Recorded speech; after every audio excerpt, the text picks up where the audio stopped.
তো বন্ধুরা, আজকে আমি আমার জমিতে সারগুলো দিব। এখানে আছে হচ্ছে ড্যাব আছে, পটাশ আছে, আর হচ্ছে ইউরিয়া এক বস্তা আছে। তো দেখেন আমি কোন কোন কোম্পানির সার দিতেছি। এই যে বল মার্কা, এটা দিতেছি, এটা ইউরিয়া।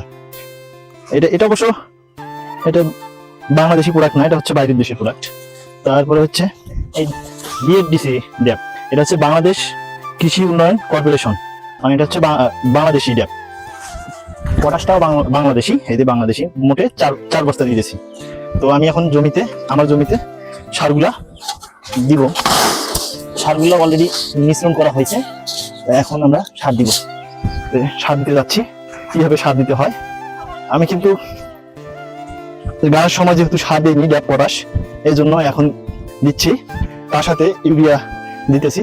তো দেখেন বন্ধুরা কিভাবে আমার বন্ধুরা সার দিচ্ছি, আমার বন্ধুরা আমার হেল্প করতেছে। দেখেন এইভাবে করে সার দিতে হয়। গা বেশি দিন হয়নি, অলরেডি 15-20 দিন হয়ে গেছে। দেখেন আমার জমির ধানের কালার, অলরেডি ধান লাগিয়ে গেছে। তো কিভাবে সার দিতে হয় দেখেন, এই যে দিতে যাচ্ছি, একটু জোরেই দিতেছি, মানে অনেক ভারী সার দিতে হয়। মনে করেন যে পরিমাপ মতো দিয়ে যাচ্ছি। আমার বন্ধুরা আমার হেল্প করতেছে, একজন জমির দেখতেছে যে কিভাবে সার পড়তেছে। ভাই, কাজ করা মানে আনন্দ।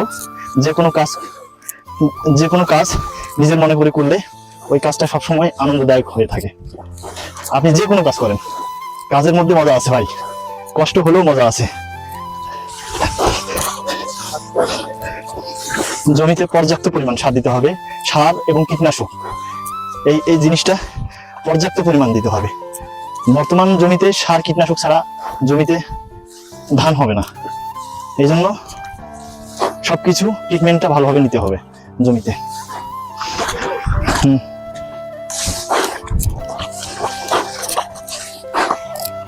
বন্ধুরা, আমার জমিতে এখন আসছি, জমিতে সার দেওয়ার জন্য। একটু কষ্ট তো, কি সার দিতেছি, এভাবে করেই দিতে হয় সার।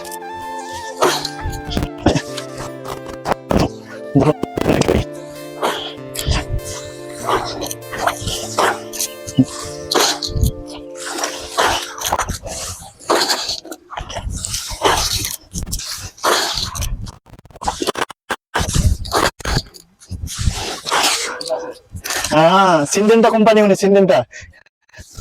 সিনডেন্টা কোম্পানি।